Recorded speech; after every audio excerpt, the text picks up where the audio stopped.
सभी विद्यार्थियों को नमस्कार। हम जानते हैं कि कोरोना की समस्या की वजह से कक्षा शिक्षण संभव नहीं हो पा रहा है। इस वजह से ये प्रयास किया जा रहा है कि ऑनलाइन कक्षाओं के माध्यम से आपको शिक्षण प्रदान कर सकें। इसी कड़ी में आज हम भारतीय इतिहास के प्रथम चैप्टर पर चर्चा करेंगे। चैप्टर का नाम है प्राचीन भारतीय इतिहास की जानकारी प्राप्त करने के स्रोत। प्राचीन भारतीय इतिहास की जानकारी प्राप्त करने के स्रोतों को सामान्य रूप से दो भागों में बांटा गया है। पहला साहित्यिक स्रोत और दूसरा पुरालेखीय या अभिलेखीय स्रोत। आज हम प्राचीन भारतीय इतिहास की जानकारी प्राप्त करने के साहित्यिक स्रोतों के ऊपर चर्चा करेंगे। साहित्यिक स्रोतों को भी समझने की दृष्टि से तीन भागों में बांटा जा सकता है। पहला भाग धार्मिक साहित्य, जिनमें ब्राह्मण साहित्य, इसके अलावा बौद्ध धर्म से संबंधित साहित्य, जैन धर्म से संबंधित साहित्य। उसके बाद में धर्मेतर, जो दूसरा जो भाग है वो है धर्मेतर ग्रंथ या धर्मेतर साहित्य। इसके तहत वे साहित्य जो धर्म से संबंध रखकर किसी अन्य विषय से संबंध रखते हैं, जिनमें ऐतिहासिक ग्रंथ हैं, विशुद्ध साहित्य है, इसके अलावा कुछ यात्री साहित्य है, विदेशी यात्रियों के वृत्तांत हैं। ये सब धर्मेतर साहित्य के अंदर आते हैं। और तीसरा जो महत्वपूर्ण भाग है वो है वंशावलियाँ, जिनके माध्यम से हमें प्राचीन भारतीय इतिहास की जानकारी प्राप्त होती है। तो हम सर्वप्रथम बात करते हैं धार्मिक साहित्यों की, धार्मिक ग्रंथों की। धार्मिक ग्रंथों में सर्वप्रथम नाम आता है वेदों का। हम सभी जानते हैं कि वेद हमारे प्राचीन कालीन भारतीय समाज की एक अमूल्य निधि, एक अमूल्य धरोहर रही। वेदों की कुल संख्या 4 है, हम जानते हैं। Number 1 Rigveda, number 2 Yajurveda, number 3 Samaveda और नंबर 4 अथर्ववेद। सर्वप्रथम बात करेंगे हम ऋग्वेद की। तो ऋग्वेद सर्व प्राचीन वेद माना जाता है, जिसमें कुल 1028 सूक्त और 10 मंडल है। ऋग्वेद के 10 मंडलों में जो 10वां मंडल है वो एक महत्वपूर्ण मंडल माना जाता है, जिसमें इस मंडल के पुरुष सूक्त में प्राचीन कालीन वर्ण व्यवस्था की जानकारी मिलती है। इसमें ये बताया गया है कि प्राचीन भारतीय समाज 4 वर्णों में बटा हुआ था। नंबर 1 ब्राह्मण, नंबर 2 क्षत्रिय, नंबर 3 वैश्य और नंबर 4 शूद्र। इनके बारे में हम आगे के चैप्टरों में और विस्तार से चर्चा करेंगे। दूसरा जो महत्वपूर्ण वेद है वो है यजुर्वेद। यजुर्वेद में प्राचीन कालीन ऋषि मुनि ब्राह्मण जो यज्ञ संस्कार करते थे, अनुष्ठान करते थे, धार्मिक अनुष्ठान करते थे, उनके बारे में विस्तार से जानकारी दी गई है। तीसरा महत्वपूर्ण ग्रंथ है सामवेद। सामवेद प्राचीन कालीन भारतीय संगीत की जानकारी प्रदान करता है, जिसमें गाए जाने वाले मंत्र, देवताओं को खुश करने के लिए गाई जाने वाली स्तुतियाँ आदि के बारे में हमें सामवेद से जानकारी प्राप्त होती है। इस विशेषता की वजह से ही सामवेद को भारतीय संगीत का जनक कहा जाता है। बहुत ही महत्वपूर्ण सवाल है कि भारतीय संगीत का जनक किसे कहा जाता है? सामवेद को कहा जाता है।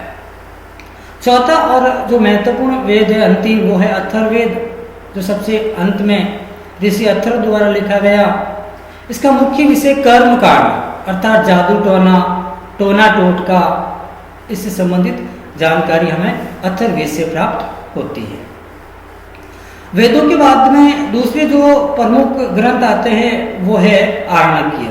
आरण्यक ग्रंथ वे ग्रंथ होते थे जो जंगलों में बैठकर लिखे जाते थे। आरण्यकीय का शाब्दिक अर्थ होता है जंगल। ठीक है। तीसरा जो महत्वपूर्ण भाग है वो है पुराण। पुराणों की कुल संख्या 18 है, हम जानते हैं। इनमें से सबसे जो प्राचीनतम पुराण माना जाता है वो माना जाता है मत्स्य पुराण। अन्य पुराणों में गरुड़ पुराण, शिव पुराण, विष्णु पुराण, ये सभी पुराणों के अंतर्गत आते हैं। चौथा जो महत्वपूर्ण भाग है वो आता है वेदांग। वेदांगों की कुल संख्या 6 है। पहला है शिक्षा, दूसरा कल्प, तीसरा निरुक्त, चौथा ज्योतिष, पांचवा व्याकरण और छठा छंद। कुल 6 वेदांग है। इसके अलावा अगले जो 5वें नंबर पर आते हैं वो आते हैं महाकाव्य। महाकाव्य ब्राह्मण ग्रंथों के तहत 5वें नंबर पर आते हैं महाकाव्य। महाकाव्यों में अभी हम दूरदर्शन चैनल पर देख ही रहे हैं रामायण और महाभारत, ये 2 प्राचीनकालीन महाकाव्य जिनसे हमें उस समय के धार्मिक, सामाजिक, आर्थिक जीवन के बारे में भी जानकारी प्राप्त होती है। इसके अलावा छठा जो भाग है ब्राह्मण साहित्यों का, उसमें आता है उपनिषद। उपनिषदों की कुल संख्या 108 है, जिनमें 2-4 उपनिषदों के नाम मैं आपको बता देता हूँ। एक तो ईश है, छांदोग्य है, इसके अलावा प्रश्न हैं, ये सभी उपनिषदों के तहत आते हैं। तो पहले थे ब्राह्मण ग्रंथ। ब्राह्मण ग्रंथों के तहत हमने 5-6 प्रकार की बातें पढ़ी, जिनमें नंबर 1 वेद पढ़े, फिर उसके बाद में वेदांगों के बारे में बताया, उपनिषदों के बारे में बताया, इसके अलावा स्मृतियों के बारे में बताया, महाकाव्य भी 2 थे वो भी देखा। ये थे ब्राह्मण ग्रंथ। उसके बाद में दूसरी हम चर्चा करते हैं बौद्ध धर्म से संबंधित ग्रंथ, जिनसे भी हमें प्राचीनकालीन भारतीय इतिहास की जानकारी प्राप्त होती है। बौद्ध ग्रंथों में यदि हम सर्वप्रथम देखें तो नाम आता है त्रिपिटक ग्रंथों का। त्रिपिटक ग्रंथ बौद्ध धर्म के वे ग्रंथ हैं जिनमें बौद्ध धर्म से संबंधित नियम, विचार, रीति नीति आदि के बारे में जानकारी प्राप्त होती है। इन त्रिपिटक ग्रंथों की रचना कैसे हुई, किस समय हुई, ये हम आगे के चैप्टर में पढ़ेंगे, लेकिन मैं इसके बारे में थोड़ी संक्षिप्त में जानकारी दे देता हूँ कि त्रिपिटक ग्रंथों में प्रारंभिक जो 2 पिटक ग्रंथ थे, उनमें एक पहला नाम आता है सुत्त पिटक और दूसरे का नाम है विनय पिटक। सुत्त पिटक और विनय पिटक, इन दोनों पिटक ग्रंथों की रचना प्रथम बौद्ध संगीति के तहत हुई थी। वर्ष 483 ईसा पूर्व में राजगढ़, जो किसी समय मगध की राजधानी थी, वहां पर प्रथम बौद्ध संगीति हुई थी। उस प्रथम बौद्ध संगीति के अंदर इन दोनों पिटक ग्रंथों की रचना हुई थी, सुत्त पिटक और विनय पिटक की। उसके बाद में तीसरा जो पिटक ग्रंथ लिखा गया था वो था अभिधम पिटक ग्रंथ, और अभिधम पिटक ग्रंथ की रचना हुई थी तीसरी बौद्ध संगीति के तहत। हम जानते हैं कि तीसरी बौद्ध संगीति का आयोजन मौर्य शासक अशोक के शासनकाल में 251 ईसा पूर्व में पाटलिपुत्र में हुआ था। इसी अभिधम पिटक ग्रंथ के जो लेखक माने जाते हैं वो माने जाते हैं मोगलीपुत्र तिस्सीय। मोगलीपुत्र तिस्सीय वही विद्वान थे जिन्होंने तीसरी बौद्ध संगीति की अध्यक्षता की थी। उसके बाद में आगे बढ़ते हैं हम बौद्ध साहित्यों में। तो बौद्ध साहित्य में अगला जो भाग आता है वो महत्वपूर्ण भाग आता है परिशिष्ट पर्वन ग्रंथ। बौद्ध साहित्यों में अगला जो भाग आता है वो आता है मिलिंद पनो ग्रंथ का। मिलिंद पनो ग्रंथ प्राचीनकालीन, हम अगले चैप्टर में पढ़ेंगे, एक यूनानी शासक था मिनेंडर और एक बौद्ध भिक्षु थे नागसेन। उन दोनों के मध्य एक वार्तालाप हुई थी। उन वार्तालाप के बारे में जानकारी मिलती है हमें मिलिंद पनो ग्रंथ से। मिलिंद पनो शब्द का शाब्दिक अर्थ होता है मिलिंद के प्रश्न। यह भी एक महत्वपूर्ण सवाल है कि मिलिंद पनो शब्द का शाब्दिक अर्थ क्या होता है। तो मिलिंद पनो शब्द का शाब्दिक अर्थ होता है मिलिंद के प्रश्न। उसके बाद में बौद्ध साहित्यों में हम तीसरी बात करते हैं जातक ग्रंथों की। जातक ग्रंथ वे ग्रंथ हैं जिसमें महात्मा बुद्ध के पूर्व जन्म की कथाएं मिलती हैं। महात्मा बुद्ध के पूर्व जन्म के बारे में हमें जानकारी प्राप्त यदि करनी है तो हम किन ग्रंथों से करेंगे? जातक ग्रंथों से करेंगे। और जातक ग्रंथों की कुल संख्या है 549। ठीक है। इसके अलावा लगभग जो बौद्ध साहित्य लिखे गए उनकी भाषा कौन सी थी? तो भाषा के संदर्भ में यदि बौद्ध साहित्यों का आ जाए तो हमें ध्यान रखना है पाली भाषा। सामान्य रूप से प्राचीनकालीन पाली भाषा में बौद्ध साहित्य लिखे गए थे। उसके बाद में एक और महत्वपूर्ण ग्रंथ है 2 दीपवंश और महावंश, जो सियली साहित्य माने जाते हैं। सियली यानी श्रीलंका के साहित्य माने जाते हैं। कौन कौन से? दीपवंश और महावंश। उसके बाद में अगले हम तीसरे नंबर पर चलते हैं जैन साहित्यों में। एक सर्वप्रथम ध्यान रखना है हमें कि जैन साहित्यों को आगम साहित्य कहा जाता है। एक महत्वपूर्ण बात है कि जैन साहित्य को किन नामों से जाना जाता है? तो आगम साहित्यों के नाम से जाना जाता है। और आगम साहित्यों के अंतर्गत 12 अंग, 12 उपांग, 10 प्रकरण, 6 छेद सूत्र, 1 नंदी सूत्र, 1 अनुयोग द्वार और 4 मूल सूत्र शामिल है। इसके अलावा जैन साहित्यों में अगला जो आगम ग्रंथों के अतिरिक्त अगला जो भाग आता है वो आता है भगवती सूत्र ग्रंथ। एक बहुत ही महत्वपूर्ण ग्रंथ है भगवती सूत्र ग्रंथ। भगवती सूत्र ग्रंथ में प्राचीन कालीन 16 महाजनपदों के बारे में जानकारी प्राप्त होती है। तो इसी चैप्टर में हम आगे विस्तार से देखेंगे। 2 ग्रंथ आते हैं यहाँ पर। एक बौद्ध ग्रंथ आता है अंगुत्तर निकाय और एक आता है जैन ग्रंथ भगवती सूत्र। इन दोनों से प्राचीन कालीन 16 महाजनपदों की जानकारी प्राप्त होती है। जैन साहित्यों में अगली जो महत्वपूर्ण बात करें अपन तो आते हैं परिशिष्ट पर्वन ग्रंथ। हेमचंद्र द्वारा रचित ग्रंथ का नाम है, क्या नाम है? परिशिष्ट पर्वन ग्रंथ। इसके अलावा जैन साहित्यों में कुछ जैन साहित्य और आते हैं, जैसे भद्रबाहु चरित्र भद्रबाहु ने लिखा था। भद्रबाहु एक जैन मुनि थे जो मौर्य शासक चंद्रगुप्त मौर्य के समकक्ष थे। चंद्रगुप्त मौर्य ने इनके कहने पर ही जैन धर्म स्वीकार किया था और इनके कहने पर ही चंद्रगुप्त मौर्य ने शासन सत्ता त्याग कर, राज कार्य त्याग कर जंगलों में चले गए थे और वहां पर संखारा पद्धति से यानी सलेखना पद्धति से मृत्यु प्राप्त की थी। चंद्रगुप्त मौर्य जिन्होंने अपने जीवन के अंतिम समय में भद्रबाहु से प्रेरित होकर कौन सा धर्म स्वीकार किया था? जैन धर्म स्वीकार किया था और 258 ईसा पूर्व में उनकी मृत्यु हो गई थी। किनकी? चंद्रगुप्त मौर्य की। और मृत्यु स्थल है कर्नाटक।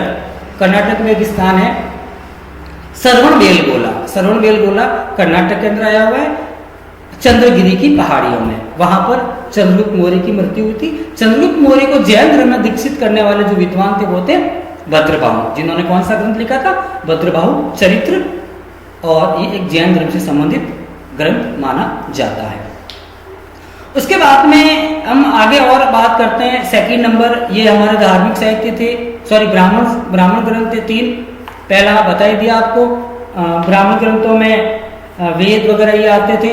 उसके बाद में दूसरा बौद्ध साहित्य बता दिया और तीसरा बता दिया जैन साहित्य बता दिया।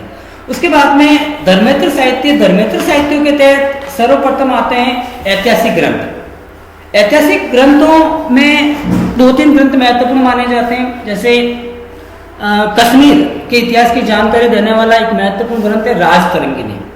राजतरंगिणी ग्रंथ की रचना की थी कलहन ने। किसने की थी? कलहन ने की थी। और ये ग्रंथ लगभग 1150 ईस्वी में लिखा गया था। कलहन की राजतरंगिणी के अतिरिक्त ऐतिहासिक ग्रंथों में दूसरा नाम आता है अर्थशास्त्र का। अर्थशास्त्र ग्रंथ सबसे महत्वपूर्ण बात है, अर्थशास्त्र ग्रंथ का विषय क्या है? अर्थशास्त्र ग्रंथ एक राजनीतिक ग्रंथ है, न कि आर्थिक ग्रंथ। इसमें प्राचीन कालीन राजा द्वारा शासन कार्य करने के नियम, सदाचार, आचार विचार आदि की जानकारी प्राप्त होती है। किसमें? अर्थशास्त्र में, जिसके लेखक थे कौटिल्य, अन्य नाम विष्णुगुप्त। और कई पुस्तकों में इन्हें चाणक्य के नाम से भी जाना जाता है। तो 3 नाम है इनके, चाणक्य, विष्णुगुप्त और कौटिल्य। ये किनके दरबार में रहते थे? सामान्य रूप से पता है कि चंद्रगुप्त मौर्य के दरबार में रहते थे, जो मौर्य वंश के क्या थे? संस्थापक थे। कहा जाता है कि चंद्रगुप्त मौर्य को मौर्य वंश स्थापित करवाने में इन्हीं विद्वान का योगदान रहा था। इन्होंने काफी समय तक इनके प्रधानमंत्री के रूप में भी कार्य किया था। चंद्रगुप्त मौर्य के प्रधानमंत्री के रूप में भी कार्य किया था कि इन्होंने कौटिल्य यानी विष्णुगुप्त ने। उसके बाद में अगले जो महत्वपूर्ण भाग आते हैं ऐतिहासिक ग्रंथों में हर्षचरित्र। हर्षचरित्र वर्धन वंश के शासक हर्षवर्धन के जीवन चरित्र के बारे में जानकारी है। और ये जीवन चरित्र के बारे में जानकारी दी थी बाणभट्ट ने, जो उनके दरबार में रहने वाले एक विद्वान थे। हर्षचरित्र का अगले चैप्टर में पढ़ेंगे हम विस्तार से जब भी आएगा। उसके बाद में हमीर महाकाव्य। हमीर महाकाव्य के लेखक माने जाते हैं नयन चंद्र सूरी। इसमें हमीर के बारे में जानकारी प्राप्त होती है। इसके अलावा पृथ्वीराज विजय पृथ्वीराज विजय ग्रंथ के लेखक है जयानक, जो एक संस्कृत भाषा में लिखा हुआ ग्रंथ है, एक महत्वपूर्ण ग्रंथ है पृथ्वीराज विजय जयानक।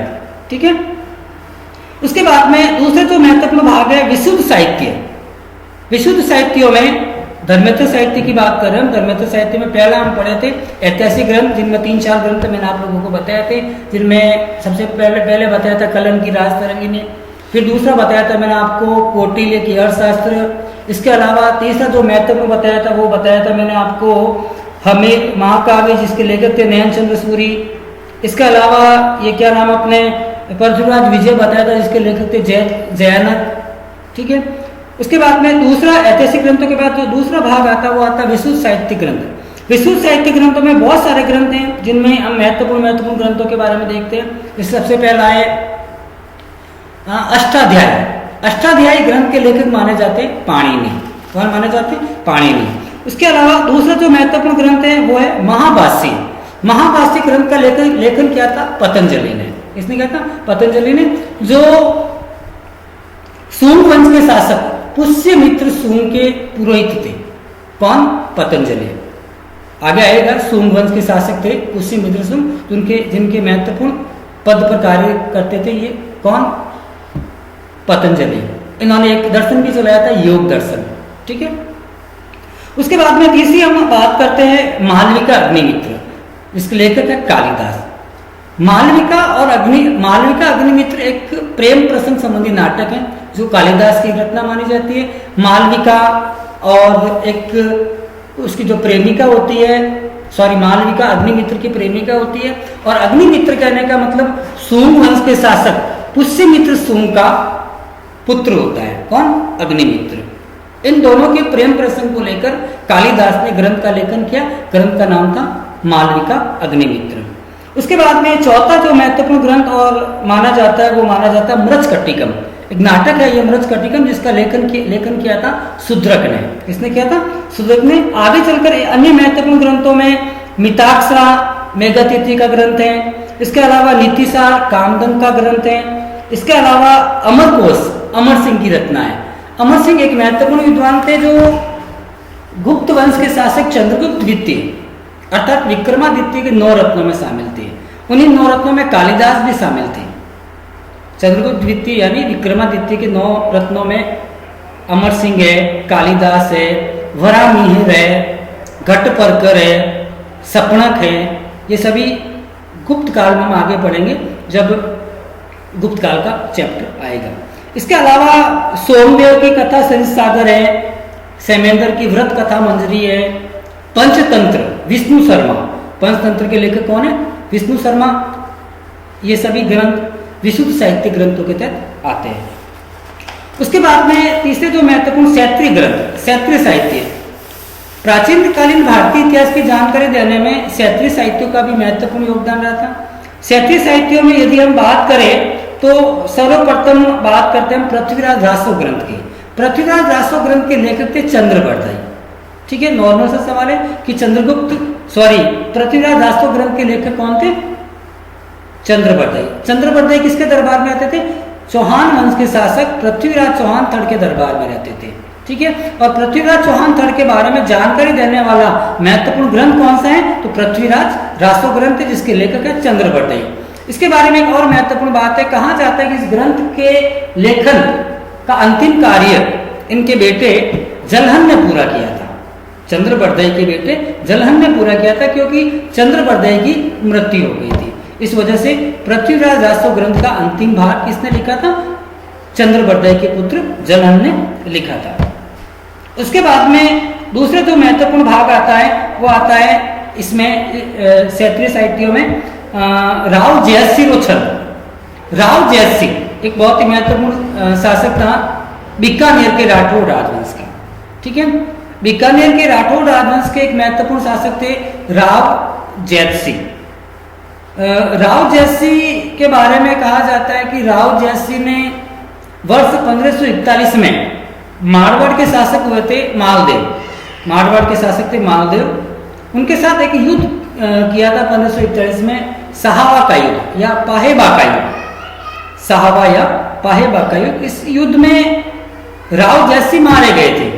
ठीक है, और राव जयसी की मृत्यु के बाद कल्याणमल इनका बेटा, राव जयसी का अगला बेटा कल्याणमल बीकानेर का अगला शासक बना था। तो राजा मालदेव और राव जयसी के मध्य जो युद्ध हुआ था, कौन से युद्ध, पाहेबा या साहेबा का युद्ध, इस युद्ध की जानकारी कहने का मतलब उन्होंने एक विद्वान थे बिट्टू सूजे, विद्वान का क्या नाम था, बिट्टू सूजे, उन्होंने इस ग्रंथ में जानकारी दी। ग्रंथ का नाम था राव जयसिरो छंद। उसके बाद में अगली जो महत्वपूर्ण रचना है वो है वंश भास्कर। वंश भास्कर के लेखक थे सूर्यमल मिश्र। सूर्यमल मिश्र एक बहुत अच्छे विद्वान थे, कवि थे, बूंदी के दरबारी कवि थे। बूंदी के दरबार में निवास करते थे सूर्यमल मिश्र, जिन्होंने एक महत्वपूर्ण ग्रंथ लिखा वंश भास्कर। इन्होंने एक और ग्रंथ लिखा था सूर्यमल मिश्र ने, नाम उसका वीर सत्सई। वीर सत्सई ग्रंथ भी किनका लिखा हुआ है, सूर्यमल मिश्र द्वारा लिखा गया है। एक अन्य महत्वपूर्ण जो रचना है वो है नैनसिरी खयात। नैनसिरी खयात जो जिसके लेखक थे मुनोद नैनसी। मुनोद नैनसी ने 2 किताबें लिखी थी, एक तो थी नैनसिरी खयात और दूसरी जो किताब थी वो थी मारवाड़ रे परगणारी विगत। मारवाड़ रे परगणारी विगत, जिसके लेखक कौन थे, मुनोद नैनसी। मुनोद नैनसी के बारे में एक और महत्वपूर्ण बात है, वो यह है कि मुनोद नैनसी मारवाड़ के शासक जसवंत सिंह के प्रधानमंत्री थे। इनके प्रधानमंत्री थे, जसवंत सिंह के प्रधानमंत्री थे। और इनके बारे में एक और बात मैं आप लोगों को बता देता हूं कि मुनोद नैनसी के बाद जसवंत सिंह के जो अगले प्रधानमंत्री बने थे वो बने थे आसकरण। कौन बने थे, आसकरण, जो वीर दुर्गादास राठौड़ के पिता थे। इनके बारे में हम अगले पार्ट में विस्तार से पढ़ेंगे कि जसवंत सिंह के दरबार में किस पद पर थे आसकरण। ठीक है, और अन्य क्षेत्रीय साहित्य में जो नाम आता है अगला वो आता है बाकीदास की ख्याल। इसके लेखक खुद कौन थे, बाकीदास माने जाते हैं। फिर क्षेत्रीय साहित्य के अंदर चौथा जो आता है विदेशी यात्रियों के वृत्तांत। विदेशी यात्रियों के वृत्तांतों में सर्वप्रथम बात करेंगे यूनानी इतिहासकारों की। तो यूनानी इतिहासकारों में वैसे तो बहुत सारे नाम आते हैं, स्ट्रेबो है, एरियन है, स्काईलैक्स है, निरियाकस है, इसके अलावा इंडिका के लेखक क्या नाम अपने मैगस्थनीज, जो मौर्य शासक चंद्रगुप्त मौर्य के दरबार में निवास करते थे। मैगस्थनीज ने उस समय कहने का मतलब भारतीय समाज को 7 भागों में बटा हुआ बताया था। एक महत्वपूर्ण बात है यहाँ पर, अब तक हमने ये पढ़ा था कि भारतीय समाज 4 भागों में बटा हुआ था, ब्राह्मण, क्षत्रिय, वैश्य, शूद्र। लेकिन मैगस्थनीज ने बताया कि चंद्रगुप्त मौर्य के शासनकाल में, यानी 322-23 ईसा पूर्व से लेकर 258 ईसा पूर्व के आसपास, इस अवधि में चंद्रगुप्त मौर्य के दरबार में रहा था मैगस्थनीज, जिसने ये बताया कि भारतीय समाज 7 वर्गों में बटा हुआ है, 7 भागों में बटा हुआ है। इसके अलावा इन्होंने मैगस्थनीज ने अपने ग्रंथ लिखा था इंडिका, बताया दिया मैंने आपको। यूनानी साहित्य में एक और ग्रंथ आता है जियोग्राफी, भूगोल, इसके लेखक थे टॉलमी। इसके अलावा एक और हिस्ट्री ऑफ द वार, ठीक है, एरिस्टोबुलस की रचना है ये। और एक है क्या है नाम, पेरिप्लस ऑफ द एरिथ्रियन सी। इसमें उस समय के बंदरगाह और व्यापार के बारे में विस्तार से जानकारी प्राप्त होती है। तो ये थे यूनानी साहित्य। विदेशी यात्रियों पहला यूनानी साहित्य देख लिया, फिर दूसरे हैं चीनी इतिहासकार, जिन्होंने समय समय पर भारत की यात्रा की थी। इनमें 3 ही महत्वपूर्ण हैं। सबसे पहले हम बात करेंगे चीनी यात्रियों में फाहियान की। तो फाहियान चंद्रगुप्त द्वितीय अर्थात विक्रमादित्य के शासनकाल में भारत आया था। कौन, फाहियान। और इसने भारत के कई शहरों की यात्राएं की और भारत में लगभग 14-15 वर्ष के आसपास यहाँ बिताए थे भारत में फाहियान ने। और यहाँ रहते उसने किताब लिखी थी फूको की। फाहियान ने एक महत्वपूर्ण ग्रंथ की रचना की थी, ग्रंथ का नाम था फूको की। उसके बाद में दूसरे जो चीनी यात्री भारत आए थे उनमें महत्वपूर्ण नाम है हैंसांग का। हैंसांग के बारे में सबसे महत्वपूर्ण बात यह है कि हैंसांग वर्धन वंश के शासक हर्षवर्धन के शासनकाल में भारत आए थे। एक महत्वपूर्ण बात कि हैंसांग किसके समय भारत आए थे, तो वर्धन वंश के शासक हर्षवर्धन के शासनकाल में भारत आए थे। और इनके बारे में एक और महत्वपूर्ण बात है, वो ये है कि हर्षवर्धन ने 643 ईस्वी में कन्नौज के अंदर एक विश्व धर्म सम्मेलन आयोजित किया था। इस पर बौद्ध धर्म के ऊपर चर्चा की थी। इस बौद्ध धर्म के ऊपर चर्चा करने के लिए जो ये बैठक बुलाई गई थी, जो महायज्ञ किया गया था, इसकी अध्यक्षता की थी हेनसांग ने, जो हर्षवर्धन के शासनकाल में भारत यात्रा पर आए थे। हर्षवर्धन ने भारत यात्रा के संदर्भ में एक महत्वपूर्ण ग्रंथ लिखा था। ग्रंथ का नाम है सी यू की। इसके अलावा तीसरे जो महत्वपूर्ण चीनी यात्री जिन्होंने भारत यात्रा की थी, 7वीं शताब्दी के आसपास की थी, इनके बारे में विस्तार से जानकारी नहीं मिलती है। इनका नाम है इत सिंह, जिन्होंने 7वीं शताब्दी के आसपास भारत की यात्रा की थी। एक बात मैंने आपको नहीं बताई थी हेनसांग के बारे में। हेनसांग को तीर्थ यात्रियों का राजकुमार भी कहा जाता है। चीनी यात्रियों में जो हेनसांग आए थे भारत यात्रा पर, इन्हें तीर्थ यात्रियों का क्या कहा जाता है? राजकुमार भी कहा जाता है। फिर अंतिम जो भाग है वो तिब्बती वृत्तांत है। तिब्बती वृत्तांतों के अंदर दो तीन ग्रंथों के बारे में हम देखेंगे। सबसे पहले जो ग्रंथ है वो है तंग्यूर और कंग्यूर। तंग्यूर व कंग्यूर ये दोनों ग्रंथ लामा तारानाथ ने लिखे थे। किसने लिखे थे? लामा तारानाथ ने लिखे थे, जो तिब्बती साहित्य से संबंध रखते हैं। इसके अलावा कुछ और ग्रंथ है, जैसे अल मसूदी ने ग्रंथ लिखा था मिडास ऑफ गॉड। इसके अलावा चचनामा ग्रंथ, जिसमें सिंध के इतिहास की जानकारी मिलती है। इसके अलावा सिलसिलात उल तवारिक, जिसमें सुलेमान नबी ने इस किताब में पाल प्रत्यार शासकों के बारे में जानकारी दी थी। ये सभी तिब्बती अन्य साहित्यों में आते हैं। और एक और किताब थी तारिक ए हिंद, कई जगह तारिक उल हिंद भी लिखा हुआ है। इसके लेखक माने जाते हैं अल बरूनी। उन्होंने भी अपनी किताब में भारतीय समाज और संस्कृति के बारे में जानकारी दी। तो आज हमने साहित्यों के तहत काफी बातें देखी। वेदों के बारे में पढ़ा, उपनिषदों के बारे में पढ़ा, इसके अलावा आरण्यक ग्रंथों के बारे में पढ़ा, पुराणों के बारे में पढ़ा। ऐतिहासिक ग्रंथों के तहत हमने बहुत सारे ग्रंथ देखे, जिनमें क्या नाम अपने अर्थशास्त्र के लेखक कौटिल्य के बारे में पढ़ा। और भी कई रचनाओं के बारे में पढ़ना। क्षेत्रीय साहित्यों में हमने अभी बताया था राव जयसिलोचंद बीटू सूजे ने इसका लेखन किया था। पृथ्वीराज विजय जयानक ने भी लिखी थी, ऐतिहासिक ग्रंथों के तहत आता है वो। इसके अलावा पृथ्वीराज राष्ट्र ग्रंथ लेखक का लेखन किया था चंद्रवर्धई ने, वो भी हमने आज देखा। विदेशी यात्रियों के वृत्तांत के बारे में भी देखा। ये सभी बातें कहने का मतलब हमें भारतीय इतिहास के प्राचीन भारतीय इतिहास की जानकारी प्राप्त करने के स्रोतों में महत्वपूर्ण मानी जाती है।